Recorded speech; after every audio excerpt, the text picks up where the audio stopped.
Halo para penghuni planet yang ada di seluruh universe, apa kabar kalian semua? Gimana? Planetnya masih aman? Belum ada invasi dari planet Namex kan? Oke lah kalau begitu, sesuai permintaan, kali ini kita akan bahas lagi salah satu film yang dibintangi oleh Babang Vin Diesel. Ya walaupun bukan film pertamanya sih, namun gara-gara film inilah yang membuat Mimin jadi mengidolakan Pak D. Vin Diesel ini. Ada yang sama gak? Jadi tidak usah berlama-lama lagi, mari kita mulai film Triple X. Film diawali dengan aksi dari salah satu agen NSA yang mencoba mengambil alih chip misterius dari tangan para kelompok penjahat yang disebut Anarchy 99. Namun sayangnya, aksi agen tersebut gagal setelah berhasil dibunuh oleh salah satu anggota penjahat tersebut. Kegagalan misi ini tentu saja membuat markas NSA kebingungan, karena hingga saat ini total sudah 3 agen yang meninggal di tangan Anarchy 99. Terlebih lagi, kelompok itu adalah kelompok penjahat yang berisikan para mantan anggota militer, serta chip misterius yang ternyata adalah sebuah senjata biologis yang sangat berbahaya. Untuk itu seorang anggota NSA bernama Gibbons lantas menyarankan agar NSA merekrut agen baru yang berasal dari warga sipil, namun dengan latar belakang kriminal yang dianggap sebagai yang terbaik dan tercerdas, yang beberapa di antaranya telah diseleksi oleh Gibbons. Do we want to drop another mouse in the snake pit, or do we want to send our own snake and let him crawl in? Dan salah satu orang yang masuk ke dalam daftar Gibbons adalah seorang pria botak pecinta olahraga ekstrim bernama Sander Cage, yang saat ini sedang menyamar menjadi seorang valet untuk mencuri mobil sport milik seorang senator bernama Hotchkiss. Ini ambigus sekali namanya Hotchkiss ya, bukan Hotkiss, beda lagi itu. Sander bersama teman-temannya kemudian memasang beberapa kamera pada mobil lalu membiarkan para polisi untuk melakukan pengejaran sambil terus merekam aksi Sander tersebut. Hal ini dilakukan sebagai bentuk protes kepada Senator Hotchkiss yang telah melarang beredarnya musik rap serta game di kawasan California. Dan pengejaran tersebut pun berakhir dengan Sander yang membawa mobil sport itu terjun dari sebuah jembatan dengan aksi yang bisa dibilang cukup ekstrim. You've just entered the Xander Zone.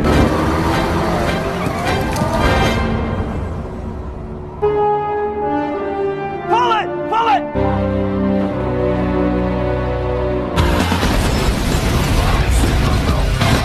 Got the cameras? All right, man. All right, let's go, let's go!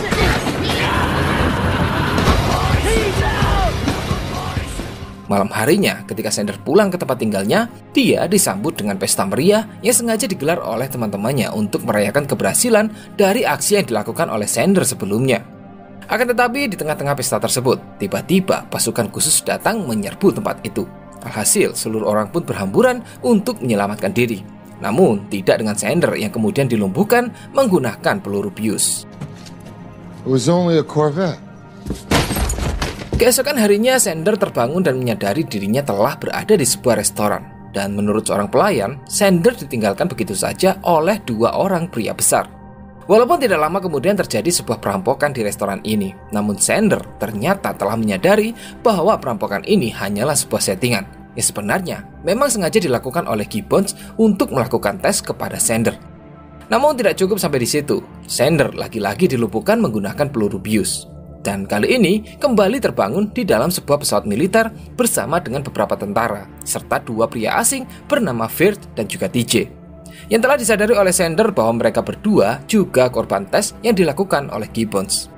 Hingga sampai di wilayah Kolombia, Sander, Firth, serta TJ dikeluarkan secara paksa dari dalam pesawat itu. I live for this shit! Whoa! Not bad! Sander, Firth, serta TJ kemudian menyusuri wilayah tersebut hingga sampailah mereka di sebuah ladang kokain. Namun tidak lama kemudian, kelompok kartel pemilik ladang tersebut pun datang, di mana Firth serta TJ kemudian memutuskan untuk melarikan diri. Sedangkan Sander memilih untuk tetap tinggal karena masih menganggap bahwa hal ini hanyalah sebuah settingan atas tes yang dilakukan oleh Gibbons seperti kejadian di restoran sebelumnya. You guys got something to drink?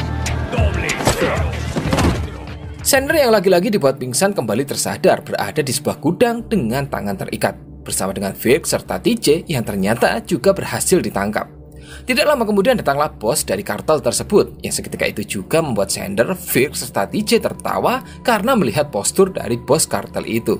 Terlebih lagi, mereka bertiga mengira bahwa kejadian ini masih termasuk dalam settingan yang dibuat oleh Gibbons. Hingga ketika Sander menyadari bahwa pisau yang ada di tangan bos kartel itu memiliki bau darah sungguhan, dia pun mulai sadar bahwa bos kartel ini bukanlah bagian dari tes Gibbons.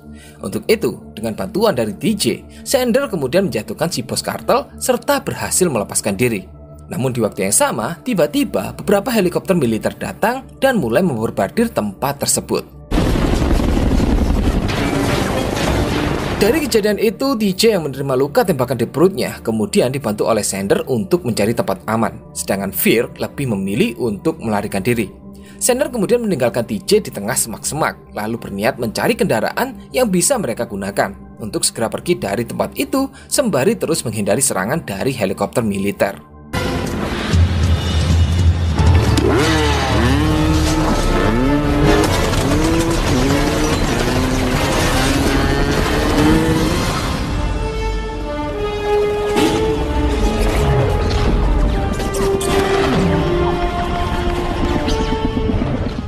Akan tetapi setelah mendapatkan motor dan kembali untuk menjemput TJ, Sander segera dikejutkan dengan pasukan kiriman Gibbons yang lagi-lagi menangkapnya.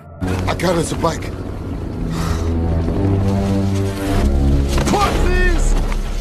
Tidak lama kemudian Gibbons pun datang sembari menjelaskan bahwa Sander dinyatakan telah lulus tes, di mana sebenarnya agen NSA sudah tahu bahwa militer akan menyerang tempat ini.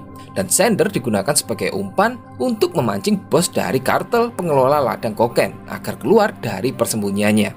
Setelah beberapa pembicaraan, Gibbons lantas memberikan pilihan kepada Sander untuk bekerja sama dengan NSA dalam sebuah misi dan berjanji akan menghapus seluruh catatan kriminal Sander atau mendekam di penjara seumur hidup.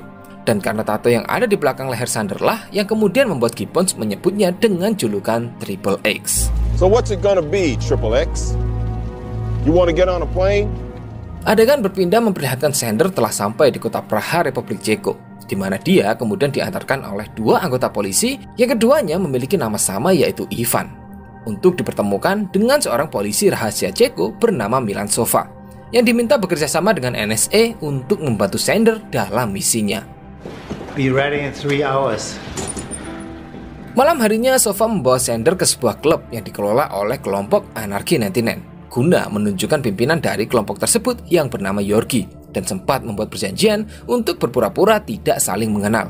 Akan tetapi ketika Sova sedang menjelaskan semuanya, Sander justru bergegas untuk memasuki ruangan di mana Yorgi berada, guna melakukan pendekatan dengan alasan ingin bertransaksi dalam pembelian sejumlah besar mobil.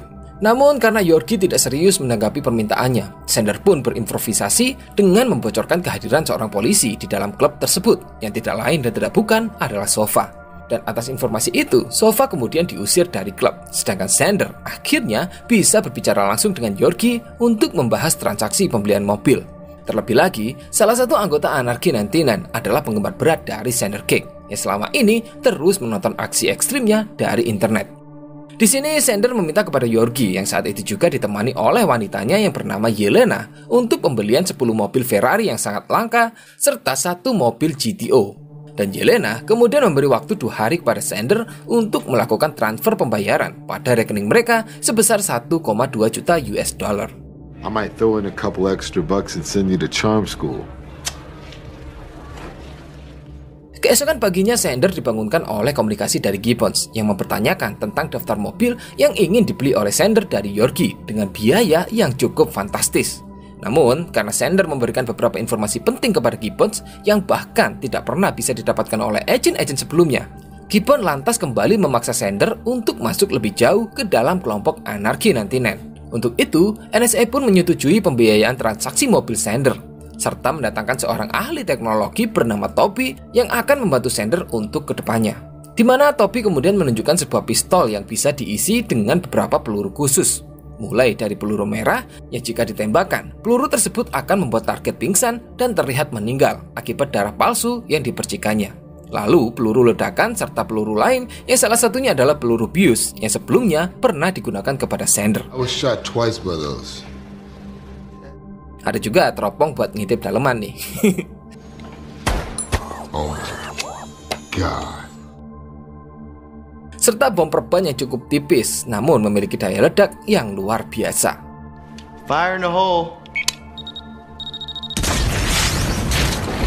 Setelah itu Sander mendatangi Yorgi untuk menuntaskan transaksi mobil mereka. Dalam proses tersebut, ternyata hadir juga Sova yang bersembunyi sambil berusaha mendapatkan foto dari transaksi yang sedang dilakukan. Namun sayangnya, kaca tempat bertumpu Sova tiba-tiba runtuh dan mengejutkan semua orang yang ada di tempat tersebut. Sova kemudian melarikan diri, sedangkan Yorgi dan juga Sander lantas saling menodongkan senjata, di mana Yorgi menuduh Sander membawa orang lain, sedangkan Sander sendiri kembali berimprovisasi dengan menganggap bahwa Yorgi menempatkan seorang penembak jitu untuk membunuhnya. Setelah alasan itu, Yorgi pun menurunkan senjatanya, lalu mengajak Sander untuk memburu Sova. Dalam pengejaran, Sander menyiapkan peluru merahnya, hingga ketika Yorgi bersiap menembak, Sander pun memutar mobilnya, lalu menembak Sova dengan senjatanya. Alhasil, Sova pun jatuh tidak sadarkan diri, seperti meninggal karena ditembak. Di sini Sander sempat menyadari ada yang aneh dengan tatapan wajah Yelena, yang saat itu juga ikut melakukan pengejaran menggunakan mobil lain. Dan atas aksi tersebut, Sander pun semakin mendapatkan kepercayaan dari Yorgi. Welcome to Anarchy 99. Di dalam klub, Sander mendapatkan informasi mengenai terbentuknya kelompok Anarchy 99 yang didasari dari para anggota militer yang sudah muak dengan perang berkepanjangan yang dilakukan demi politik di tahun 1999. Setelah penjelasan itu, Yorgi kemudian meminta Yelena untuk menemani Sander. Dan terjadilah blur dari KPI. Setelah mendapatkan kepercayaan penuh, Sander juga diundang untuk datang serta menginap di markas besar Anarchy 99. Last chance to tuck me in. Good morning. Keesokan harinya ketika semua orang masih tertidur, Sander memasuki ruang monitor dan mendapati stasiun komunikasi yang berada tidak jauh dari markas ini. Di waktu yang sama, tiba-tiba Yelena muncul. Sander dengan cepat bersembunyi sambil terus mengamati Yelena yang sedang membuka ruangan rahasia, lalu memotret benda misterius yang ada di dalamnya. Tingkah laku Yelena ini kemudian membuat Sander meyakini bahwa Yelena sebenarnya adalah seorang agen rahasia. Untuk itu, Sander pun menyergap Yelena sembari menginterogasinya. Namun di sini Yelena tidak mengakui bahwa dia adalah seorang agen rahasia dan justru beralasan bahwa dia hanya berniat untuk menjual benda yang ada di ruangan rahasia ini kepada orang lain yang mungkin tertarik. Akan tetapi Sander tidak mempercayai alasan itu dan tetap meyakini bahwa Yelena adalah seorang agen rahasia. Dan keyakinan ini bisa diperkuat dengan tatapan wajah Yelena kepada Sander setelah peristiwa penembakan Sova.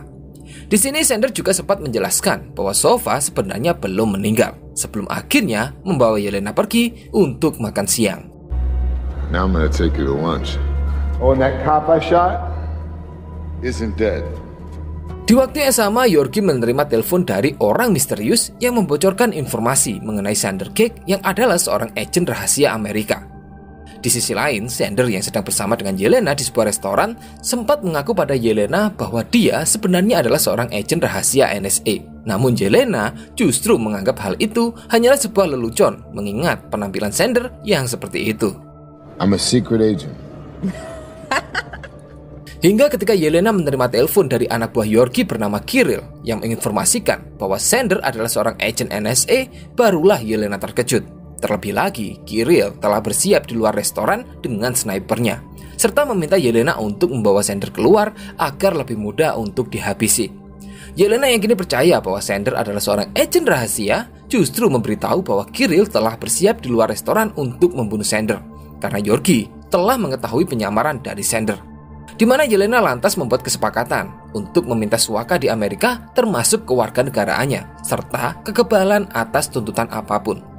Sebagai gantinya, Yelena memberi informasi atas kegiatan rahasia di ruang bawah tanah markas Yorgi yang telah dilakukan sejak tahun lalu dengan melibatkan beberapa ilmuwan Rusia. Namun, untuk sementara, Yelena belum tahu apa yang sedang dilakukan karena Yorgi melarangnya untuk masuk ke dalam ruang bawah tanah tersebut. Setelah itu, Sander pun berjalan menuju pintu keluar bersama dengan Yelena, lalu merampas nampan dari pelayan yang kemudian digunakan untuk membuat perkelahian settingan dengan Yelena. Hal ini dilakukan agar Kirill tidak mencurigai posisi Yelena yang sebenarnya telah membantu Sander untuk melarikan diri.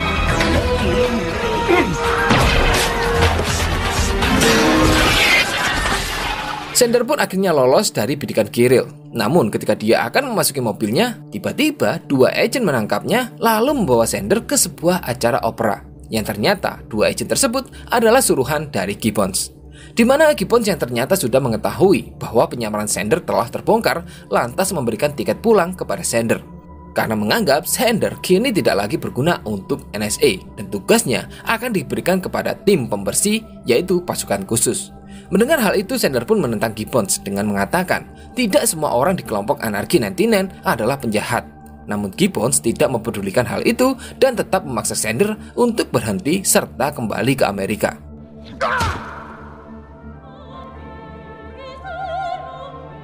Malam harinya, Sander justru kembali mendatangi markas Anarchy 99 secara diam-diam. Dia juga sempat melumpuhkan satu penjaga serta memasang bom perban ke beberapa kendaraan yang terparkir, sebelum akhirnya mengikuti langkah Yorkie dan juga Yelena yang kebetulan saat itu juga muncul dan menuju ke ruang bawah tanah.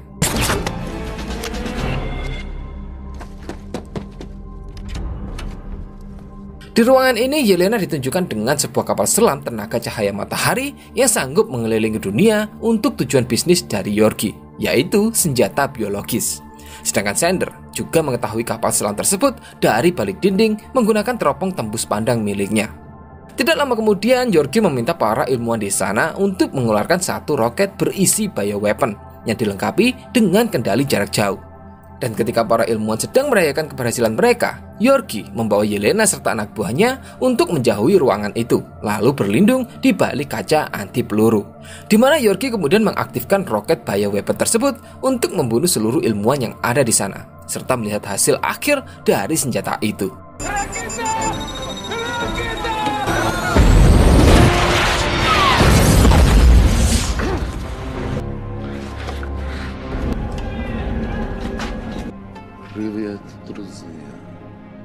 Sander yang masih bersembunyi dan juga melihat kejadian tersebut melalui teropong tembus pandangnya, pada akhirnya diketahui oleh anak buah Yorkie, yang lantas membuat Sander menjadi buronan seluruh anggota Anarchy 99. Beruntung, berkat persiapan yang sebelumnya dilakukan, Sander pun berhasil melarikan diri dari tempat tersebut.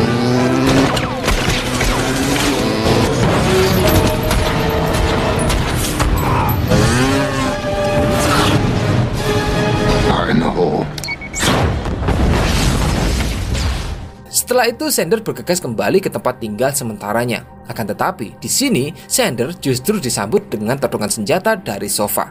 Yang ternyata, Sova kini telah membelot dan bekerja kepada Yorkie karena dijanjikan gaji yang lebih tinggi. Beruntungnya, di waktu yang sama, tiba-tiba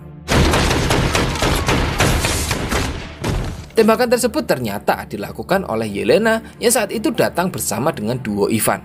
Di sini, Yelena kemudian menjelaskan kepada Sander bahwa sebenarnya Yelena adalah agen rahasia Rusia yang ditugaskan untuk menyusup ke dalam Anarchy 99 sejak 2 tahun yang lalu. Namun, karena setahun belakangan, intelijen Rusia telah merubah struktur internal, hal itu pun berimbas kepada Yelena yang berhenti mendapatkan tugas dan semakin dilupakan. Untuk itulah Yelena lantas melakukan apapun agar bisa bertahan hidup di dalam kelompok Anarchy 99. Setelah itu, Sander kemudian kembali menghubungi Gibbons untuk memberi informasi mengenai kapal selam serta ancaman dari senjata bioweapon yang akan diluncurkan oleh Yorkie. Di sini juga akhirnya diketahui bahwa ternyata alasan Gibbons yang meminta Sander untuk pulang ke Amerika hanyalah sebuah rencana yang dibuat untuk memotivasi Sander agar kembali memasuki markas Anarchy 99 dengan cara yang berbeda. Dan kini kembali Gibbons meminta Sander untuk pulang karena misi mencari informasi dianggap telah selesai. Mendengar hal itu, Sander lantas mempertanyakan bantuan yang bisa diberikan oleh Gibbons kepada Yelena. Walaupun Gibbons tidak memiliki kewenangan untuk urusan Suaka, namun dia berjanji akan mengurus Suaka Yelena tepat setelah Sander kembali pulang. Namun, lagi-lagi, bukannya mengikuti permintaan dari Gibbons, Sander yang khawatir jika Yorkie meluncurkan serangan bioweaponnya lebih awal, kemudian pergi membawa mobilnya ke markas polisi Ceko untuk meminta Toby melengkapi mobilnya dengan persenjataan yang dia pilih. I want all that in here. Done. Lalu menyiapkan strategi serangan ke markas Anarchy 99 bersama dengan para polisi Ceko, di mana Sander akan terlebih dulu melumpuhkan menara komunikasi yang ada di bawah gunung untuk mengacaukan kamera pengawas. Dan lagi-lagi dengan aksi yang cukup ekstrim. Sander melompat dari pesawat lalu meluncur menuruni gunung dengan menggunakan perlengkapan ski. Dan setelah dirasa cukup dekat, Sander kemudian melemparkan bom pada tumpukan salju di belakangnya, lalu kembali meluncur bersama dengan longsoran salju yang ada di belakangnya. Dan dengan strategi ini, Sander pun bisa sekaligus mengalahkan para penjaga menara serta merusak menara komunikasi tersebut.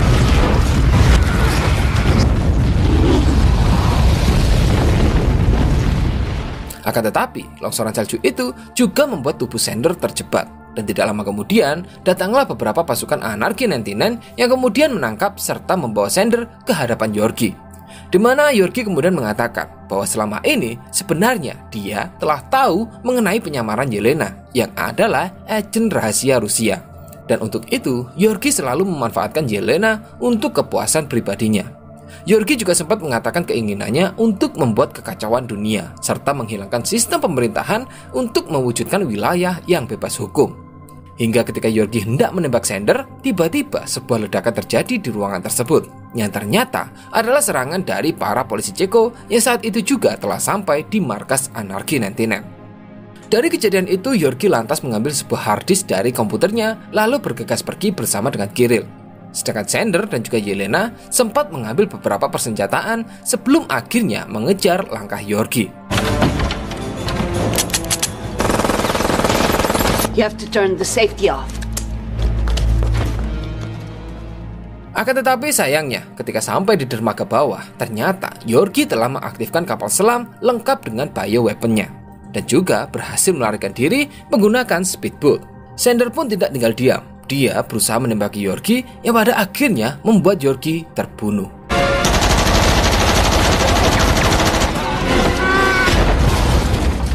Tidak lama kemudian, Toby pun datang bersama dengan kendaraan milik Sander yang telah dimodifikasi, di mana Sander dan juga Yelena lantas menggunakan mobil tersebut untuk melakukan pengejaran demi menghentikan kapal selam yang telah diluncurkan oleh Yorgi. Tidak lupa, Toby juga sempat memberikan buku manual untuk memahami sistem persenjataan di mobil tersebut. Dalam pengejaran, Yelena sempat memberitahu Sander bahwa bioweapon yang ada di dalam kapal hanya akan bisa dihancurkan jika benda tersebut berada di perairan dalam. Di sisi lain, Gibbons bersama pasukannya yang ikut melakukan pengejaran terhadap kapal selam sempat meminta dukungan udara untuk rencana persiapan penghancuran kapal jika memang keadaannya benar-benar terdesak. Sementara itu, Sander yang masih melakukan pengejaran lantas bertukar kemudi dengan Yelena, di mana Sander kemudian mempersiapkan parasut di punggungnya serta sebuah pelontar garpun. Hingga ketika dirasa telah cukup dekat, Sander lantas menembakkan pelontar garpunnya ke badan kapal selam. Dilanjutkan dengan membuka parasut yang kemudian membuat Sander terbang terbawa oleh kapal selam tersebut.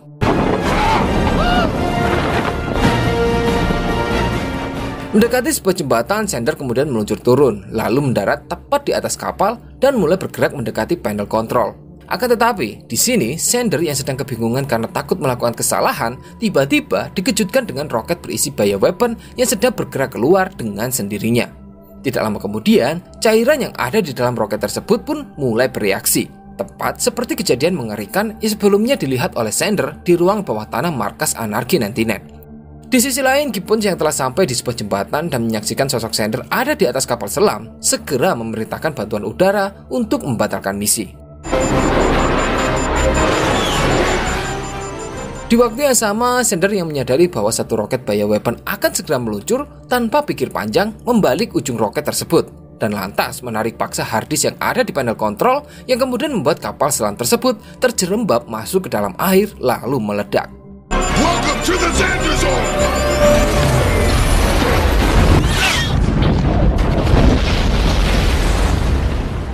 Kejadian itu membuat Yelena merasa sedih karena yakin bahwa Sander telah meninggal dalam aksi tersebut. Di waktu yang sama, Gibbons mendatangi Yelena untuk menepati janji kepada Sander atas pemberian suaka untuk Yelena. Dalam perbincangan tersebut, Yelena yang merasa ada sesuatu lantas berlari menuju sisi lain jembatan. Dan betapa bahagianya dia ketika melihat sosok Sander ternyata masih hidup. He's alive! He's alive! Come here! Hey! Bora! What? I can't hear you! Bora. Dan film diakhiri dengan Sander yang sedang berlibur bersama Yelena di sebuah tempat bernama Bora Bora, serta komunikasi dari Gibbons yang mengatakan ada hal baru yang ingin dibicarakan dengan Sander dan sangat penting. Dan film pun berakhir. Pass the test. The Gibbons test. You gotta be kidding me. Sampai di sini dulu video kali ini. Jangan lupa subscribe agar planet kalian tetap aman. Sampai jumpa di pembahasan selanjutnya dan bye-bye.